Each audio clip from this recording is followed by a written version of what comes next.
करम खंड, बख्शिश दा खंड, रहमत दा खंड।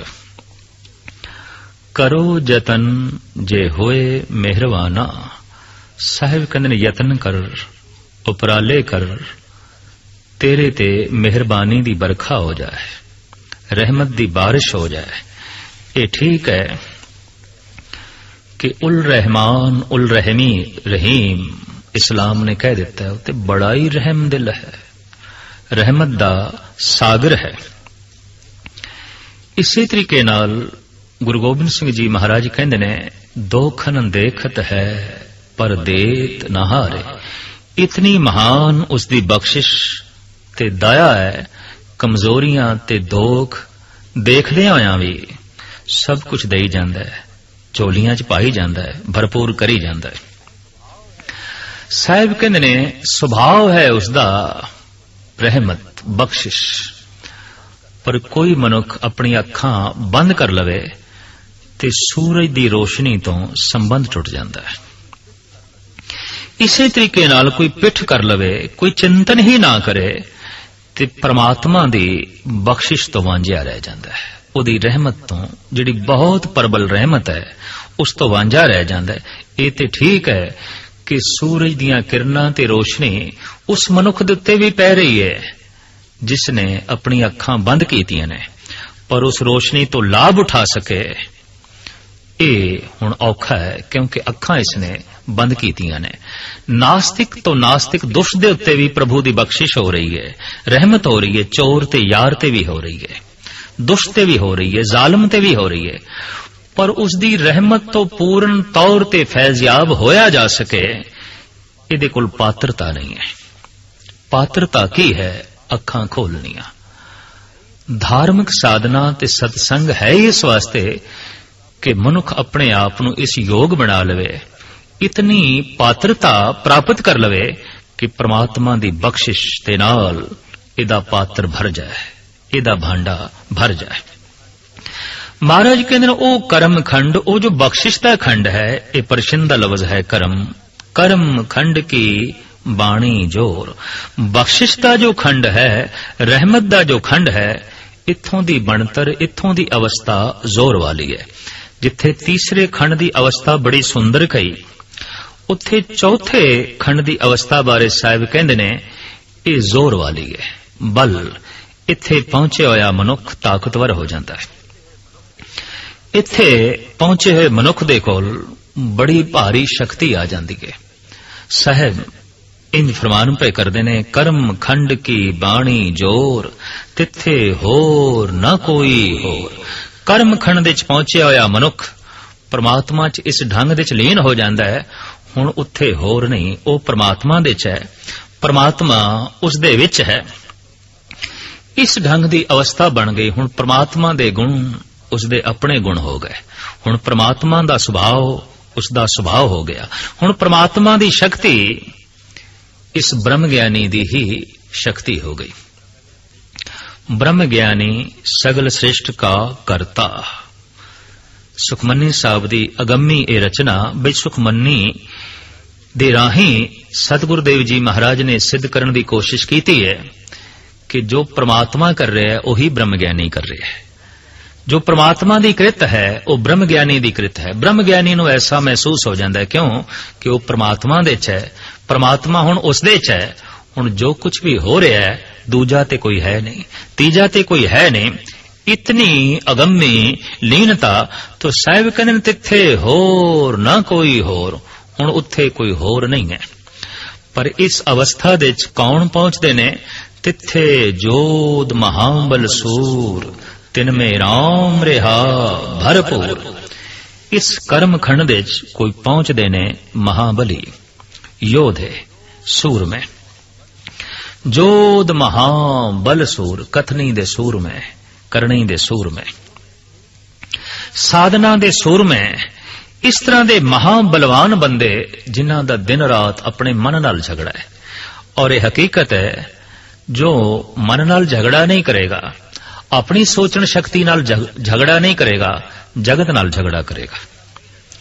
और जो अपने आप दे नाल नहीं लड़िया, आखिर इस शक्ति नूं किसी पासे ते खत्म करना है, तो जगत नाल लड़ के शक्ति नूं ਉਹ ਜ਼ਾਇਲ ਕਰੇਗਾ। पर एक अदुੱਤੀ घटना घटती है, जद बंदा अपने आप दे नाल लड़दा है ते भरपूर शक्तियां दी प्राप्ति हो जाती है, ते जद बंदा जगत नाल लड़दा है तो अपनी शक्ति गवा बैठता है, अपनी ताकत गवा बैठता है। लड़दे भगत भी ने, लड़दे राजनीतिक भी ने। राजनीतिक जगत नाल लड़दे ने, भगत अपने आप नाल लड़दा है। बड़ी कीमती पंक्ति है सर्वलोक ग्रंथ दी, खालसा सो जो करे नित जंग, खालसा सो जो चढ़े तुरंग। खालसा ते वो है जो विचारां दे घोड़े ते असवार होवे, और खालसा वो है जो निता प्रति अपने आप दे नाल जंग करे, अपने आप दे नाल लड़े। ये जो भगत कबीर ने कह दिता है, गगन दमामा बाजियो पर्यो निशाने घाओ, खेत जो मांडियो सूरमा अब जूझन को धाओ। मनुखा जन्म तैनू मिले है जूझन लई, लड़न लई, झगड़न लई, और नहीं लड़ेगा, नहीं झगड़ेगा, हार जाएगा, रह जाएगा, पीछे रह जाएगा। तो जो बाहर नहीं लड़दा, झगड़दा नहीं, संघर्ष नहीं करदा, समाज नाल, जगत नाल, संसार नाल, देखण दे चाया पिछे रह जांदा है। पर जो अपने आप दे नाल नहीं लड़दा, झगड़दा नहीं, वो अध्यात्मक मंडल दे पिछे रह जांदा है। राजनीतिक जो जगत नू जित के राजा बनदा है, संत जो अपने मन नू जित के राजा बनदा है। और सही मायने च संत ही राजा है। राजा शब्द तो मुराद रजे होया तृप्त, जिन्हें मन नू जिते है वही तृप्त है, बाकी ते सारे भुखे ने, बाकी ते सारे कंगाल है। तो जगत नू जित के सताधारी होना ये ते बहुत वड्डी हिंसा करके ही हो सकेगा। पर अपने आप नू जित के ते राम दे सिंघासन ते विराजमान हो जाना, इहदे च कोई हिंसा नहीं। इहदे च ते जगत दी तामीर है, जगत दी उसारी है, जगत दा कल्याण है, जगत दी सुख ते शांति है। पर हकीकत है कि अपने आप नू जितना इतना कठिन है कि सारी दुनिया नू जितने वाला मनुख अपने आप दे हथों हार जाता है। सारी दुनिया ते हुक्म चलाने वाला मनुख अपने मन ते हुक्म नहीं चला सकता। मन दा दास है, जगत दे बादशाह है, बाहर हुक्मरान है पर अंदरों गुलाम है। भगत अंदरों भी बादशाह है, बाहरों भी बादशाह है। इस वास्ते कहंदे ने भगत ते हुक्म नहीं कीता जा सकता। फकीरां नूं बाबर ने हुक्म कीता है कि मेरा पुत्र हुमायूं बीमार है, इहदे लई दुआ करो। ते सारे फकीरां ने दुआ कीती बई हुमायूं राजी होवे, राजी होवे। पकड़ के गुरु नानक नूं भी लियांदा गया, क्योंकि हुमायूं राजी नहीं होया सी। ते बाबर हुक्म करदा है गुरु नानक ते, ऐ हिंदी फकीर, ऐ गुरु नानक मेरे पुत्र लई दुआ करो। तो सतगुरु कहन लगे, दुआ बादशाह दे हुक्म तो नहीं निकलदी, दुआ संत दी रजा चो निकलदी है, उहदी मर्जी चो निकलदी है। ते जिसने दुआ तेरे हुक्म दे तहत कीती है, वो दुआ दुआ ही नहीं है, वो अरदास अरदास ही नहीं है, वो फलीभूत नहीं होएगी। सारे फकीरां ने दुआ कीती है, तेरा हुमायूं राजी नहीं होया, क्यों कि ये दुआ तेरे हुक्म तो निकली है। ते बाबर सुन ले, जितने चिर तक तेरा हुक्म है मेरे अंतिश करन तो दुआ नहीं निकलेगी। तो अपने हुक्म नूं एक पासे कर, मेरी दुआ हर एक लई है, सारियां लई है। पर जाबर कहंदा है नहीं, मैं जेल दे सुट देंगा। कुदरती गल, जबर कीता, तशद्दद कीता, जेल दे गुरु नानक देव जी महाराज नूं पा दिता। ते आखिया नहीं, दुआ नहीं निकलेगी, हुक्म दे चों दुआ नहीं निकलदी, रजा दे चों दुआ निकलदी है। बाबर जद पैरी पिया, कदमां ते पिया, रोया है, अगम्मी करिश्मे गुरु नानक दे वेख के ते प्रार्थना कीती, ते आखिया ऐ फकीर, ऐ गुरु बाबा हुण ते बख्शिश कर। साहिब कहने लगे हो गई बख्शिश, क्योंकि हुण तू खुद ही दुआ कर लई है। पहले तू हुक्म दे च जी रहा सी, हुण तू दुआ दे च जी रहा है। हुण तेरे अंदरों दुआ निकली है, ते जितनी गहरे तल दे च तेरे अंदरों ये दुआ निकली है, याद रख बाबर, ये व्यर्थ नहीं जाएगी, ये कम करेगी, ये अपना जो है असर जमाएगी। तो जो अपने आप नूं जित लैंदे ने, बस यही सूरमे ने, यही महाबली ने। इस वास्ते साहिब कहंदे ने इस अवस्था दे जो पहुंचे ने उत्ते महाबली ने। तिथे जोध महाबल सूर, तिनमें राम रिहा भरपूर। उन्हां दे रोम रोम दे च राम भरपूर है, समाया होया है। ओ राम दे च ऐसे लीन ने, तिथे सीतो सीता महिमा माए। उन्होंने अपने आप नूं परमात्मा दे च इस ढंग नाल ओत प्रोत कीता है, भाव सी लिया है। महाराज कहते कि उन्हां दे रूप हुण बयान ही नहीं कीते जा सकते, एक मिक हो गए ने, तांके रूप ना कथने जाए। परमात्मा दे च ऐसे ओत प्रोत होए ने, परमात्मा दे नाल उन्होंने अपने आप नूं ऐसा सी लिया है, एक मिग कर लिया है। जितना हुण परमात्मा सुंदर है उतने ही सुंदर हो गए ने। हुण जितना परमात्मा महान है वो उतने ही महान हो गए ने। लिहाजा हुण इन्हां दी महिमा और इन्हां दे रूप बयान तो परे हो गए ने। साहिब कहते ना ओए मरे ना ठाके जाए। इस तरह दे जिहड़े जोधे महाबली ते सूरमे ने कतई मरदे ने। शरीर ते मरण धर्म है, लेकिन वो अमर तत्व नूं प्राप्त हो गए, हुण मुड़ के नहीं मरनगे। इत्थों मुराद ये है हुण नहीं मरनगे। भाव आम जगत जमदा है मरदा है, जमदा है मरदा है, जम जम मरे मरे फिर जमे, बहुत सजाए पया देस लम्मे। ये हुण नहीं मरनगे, क्यों कि इन्हां नूं परम जिंदगी दी प्राप्ति हो गई है। नानक बद्धा घर तहां जिथे मिरते ना जन्म जरा। हुण इन्हां दी मौत नहीं होवेगी, इन्हां नूं आध्यात्मिक जिंदगी दी प्राप्ति हो गई है। महाराज कहंदे ने इस तरह दे जिहड़े पुरुष ने ये विकारां दे हत्थों हुण मन दे हत्थों ठगाए नहीं जांदे। देखण दे च आया सारी दुनिया नूं ठगण वाला बंदा अपने मन दे हत्थों ठगा जांदा है। सारी दुनिया नूं ठगण वाला मनुख अपने आप तो ठगा जाता है।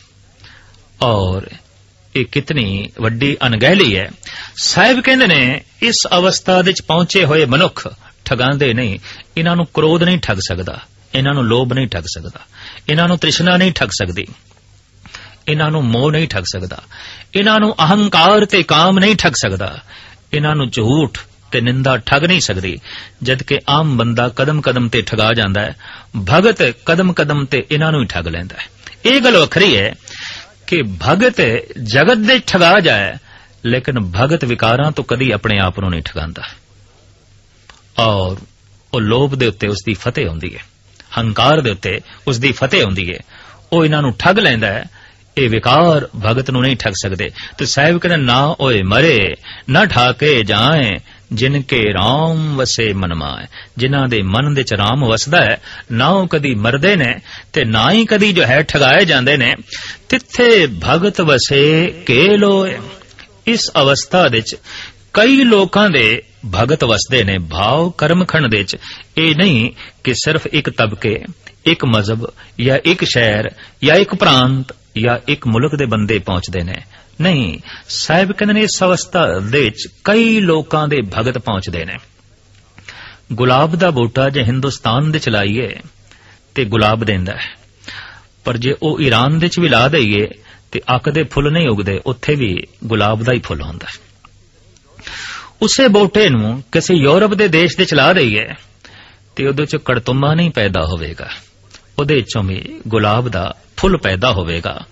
तो साहिब कहंदे ने जिस धरती दे च, जिस मुल्क दे च, जिस कौम दे च जिथे भी कोई परमात्मा दा नाम लैंदा है, वो गुलाब दी तरह खिड़ उठदा है।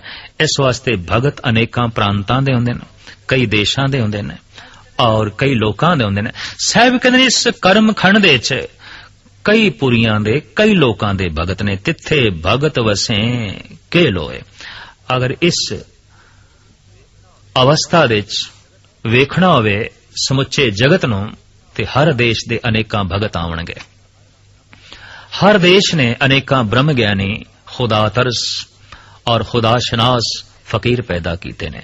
हर देश ने संत ते भगत पैदा कीते ने। अगर एक मुल्क इस ढंग का दावा करे साडे देश दे विच संत पैदा होए ने, भगत पैदा होए ने, तां इसदा यह मतलब नहीं किसी होर देश विच कोई संत पैदा ही नहीं होया, भगत पैदा ही नहीं होया। हर देश दे विच, हर युग दे विच भगत पैदा होंदे ने। हर जुग जुग भगत उपाया, पैज रखदा आया राम राजे। अगर कोई ये भी आखे कि सतयुग दे विच भगत होए ने, हुण नहीं, साहब कहते नहीं, हर युग दे विच भगत होंदे ने, हर समय दे विच भगत होंदे ने। जैसे हर समय दे विच सूरज होया, चंद्रमा होया, हर समय दे विच फुल खिड़दे ने। जे अज तो हजारां साल पहले फुल खिड़दे सन तां हुण भी फुल खिड़दे ने। ये ठीक है कि अज तो हजारां साल पहले भी कंडे सन, अज भी कंडे ने। तो भगत जे अज तो हजारां साल पहले सन तां हुण भी ने, ते जे शैतान अज तो हजारां साल पहले सन तां हुण भी ने। हरनाकश पहले भी सी, हुण भी है। प्रहलाद पहले भी सन, हुण भी है। राम पहले भी सी, हुण भी है। रावण पहले भी सन, हुण भी ने। अनेकां दी असमत लुट्टण वाले, अनेकां नूं तबाह ते बर्बाद करन वाले अज भी मौजूद ने। इत्थे हर युग दे चाहुंदे ने, हर समय दे चाहुंदे ने और हर थां ते आउंदे ने। साहिब कहंदे ने तिथे भगत वसे के लोए। इस अवस्था दे कई लोकां दे भगत आके वसदे ने, भाव कर्म खंड दे पहुंचदे ने। कई देशां दे भगत, कई प्रांतां दे भगत। करे आनंद सचा मन सोए। मन दे परमात्मा दी सच्ची शोभा उन्हां दे वसी हुंदी है। इस वास्ते परम आनंद नूं प्राप्त होके रस माणदे ने, खेड़ा माणदे ने। सच खंड वसे निरंकार। अध्यात्मक मंडल दी पंजवीं अवस्था सच खंड, परमात्मा की सच। जो सच है वो परमात्मा है, जो परमात्मा है वो सच है। इस अवस्था दे पहुंच के साहिब कहंदे ने मनुख सच दे लीन हो जांदा है। ते वो सच की है? महाराज कहंदे निरंकार, आकार तो रहत, वजूद तो रहत, चक्र चैन और बरन जात और पात न हिंजे, रूप रंग और रेख बेख को कह न सकत के। ऐसा जो निरंकार है, ऐसा जो सच है, ओदे भगत जद लीन होंदे ने ते इस तरह दे भगत नूं कहंदे ने सच खंडवासी हो गया। बड़ा कीमती शब्द है जो असी मुर्दियां नाल जोड़ के रख दिता है। कोई मर जाए तो असी कह देने फलाना सचखंड वासी हो गया। नहीं, जो जीवदियां जी परमात्मा च लीन होया, सच दे च लीन होया, ओही सचखंड वासी है। तो साधना करदियां करदियां जिहदी सुरत पंजवें खंड दे च पहुंची, उस पंजवें खंड नूं ही साहिब कहंदे ने सचखंड। सचखंड वसे निरंकार, कर कर वेखै नदर निहाल। उत्थे उसनूं ऐसा महसूस होंदा है कि परिपूर्ण परमात्मा सारियां ते निगाह कर रहा है, सारियां ते दृष्टि कर रहा है और अपनी दृष्टि दे राहीं सारियां नूं निहाल कर रहा है, सारियां नूं महान बना रहा है। तिथे खंड मंडल वर भंड, उत्थे उसनूं ऐसा महसूस होंदा है अनेकां ही खंड ने, अनेकां ही ब्रह्मंड ने। भाव खंड दे, ब्रह्मंड दे छोटे छोटे टुकड़े ने और उन्हां सारियां दे भगत ने ते भगतां दे परमात्मा है। परमात्मा दी मेहर भरी दृष्टि सारे पासे व्यापक होके विचर रही है। जे को कथे ता अंत ना अंत। हुण इस सचखंडमई अवस्था दा अगर कोई कथन करे ता अखीरला शब्द उदी रसना तो यह निकलेगा कोई अंत नहीं, कोई अंत नहीं, बेअंत है, बेअंत है, बेअंत है। तिथे लो लो आकार, उत्थे कई लोकां दे आकार दिखाई देंदे ने। भाव सचखंड दे पहुंच के मनुख नूं जद अनेकां खंडां ब्रह्मंडां दा बोध होंदा है तो उसनूं पता चलदा जीवन कई तरह दा है, जिंदगी कई तरह दी है और कई तरह दे लोक ने, कई तरह दे मनुष्य ने और कई तरह दे बेशतर जो है जीव ने, अनेकां आकार ने, अनेकां ही उन्हां दे जीवन दे जो है ढंग ने। ये सिर्फ उसदे सोच मंडल दे च नहीं उसनूं दिखाई दे रहा होंदा है। ज्ञान खंड दे ते उसदी सोच मंडल दे च आउंदे न, पर सच खंड दे च उन्हूं सब कुछ दिखाई दे रहा है, उन्हूं सब कुछ महसूस हो रहा है। ज्यों ज्यों हुक्म तिवें त्यों कार। फिर उसनूं ऐसा महसूस होंदा है जिवें जिवें सारियां दे उत्ते परमात्मा आप हुक्म कर रहा है, तिवें तिवें जीव वो कम कर रहे ने, तिवें तिवें उन्हां दा जीवन दा ढंग है। सब कुछ परमात्मा दे च है, परमात्मा सब जीवां दे विच है और उसकी सता दे नाल सब कुछ हो रहा है। इस तरह का सचखंड दे च पहुंचे हुए महात्मा नूं बोध होंदा है, उन्होंने महसूस होंदा है। वेखे विकसै कर विचार, सारियां नूं वेख के ते सारियां दी विचार करके परिपूर्ण परमात्मा विकसदा है, खेड़े च आउंदा है, खुश होंदा है। सब कुछ उसदे हुक्म दे च है और सब कुछ उहदी दृष्टि दे च है। ते जैसे अपनी दृष्टि दे च सब कुछ वेखदा है, साहिब कहंदे ने ओह विकसदा है, ओह खेड़े च आउंदा है, क्योंकि खेड़ा उसदा सुभाव है, विकास उसदी जिंदगी है। हुण इस सब कुछ दा वर्णन करना इंज है, नानक कथना करड़ा सार। इसनू कथन करना ऐसा है जैसे लोहा चबाना होवे। तो हुण कौन इन्हां दंदां दे नाल लोहा चबावे? नानक कथना करड़ा। ये कथन करना अत्यंत करड़ा है, अत्यंत सख्त है। कितना क सख्त है? सार, जिन्ना के लोहा सख्त है। तो जिवें लोहे नूं मूंह दे च पाना ते चबाना कठन है, बहुत कठन है, इस तरह की इस करड़ी अवस्था नूं, इस करड़ी गल नूं, इस महान गल नूं बयान करना अपनी जबान दे राहीं कठन है, कठन है। जद भी कोई सचखंड दे च पहुंचे है, उन्हें यही कह दिता है कि कहो कबीर गूंगे गुड़ खाया, पूछे तो क्या कहिए, बिसम बिसम बिस्मे ही भई है, लाल गुलाल रंगारे, कहो नानक संतन रस आई है, ज्यों चाख गूंगा मुस्कारे। भाई साहब, भाई नंदलाल कहने मगो अजहाले लैली, बादले शौरी दा ऐ गोया। नंदलाल दे पागल दिल नूं लैला दा किस्सा ना सुनाओ, संसार दा किस्सा ना सुनाओ कि शराए किस्सा है मजनू, मरा दीवाना में साजद। मैं ते मजनू दा किस्सा ही सुन के, मैं ते परमात्मा दा किस्सा ही सुन के पागल हो गया। हुण मेरे मन विच होर कोई ताब नहीं रही कि तू लैला दी दास्तां सुनावे। मैं ते मजनू दी गल सुन के ही जुड़ गया, मैं ते रब दी गल सुन के ही रब नाल जुड़ गया। हुण संसार दी गल सुनन दी मेरे विच ताब नहीं रही, हुण मेरे विच हिम्मत नहीं रही। मगो अजहाले लैली, बादले शौरी दा ऐ गोया, कि शराए किस्सा है मजनू मरा दीवाना में साजद।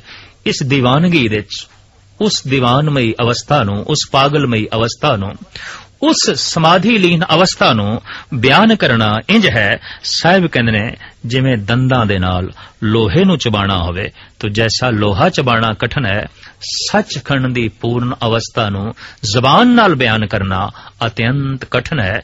सच दे च लीन होना मनुखी जिंदगी दा ध्येय है।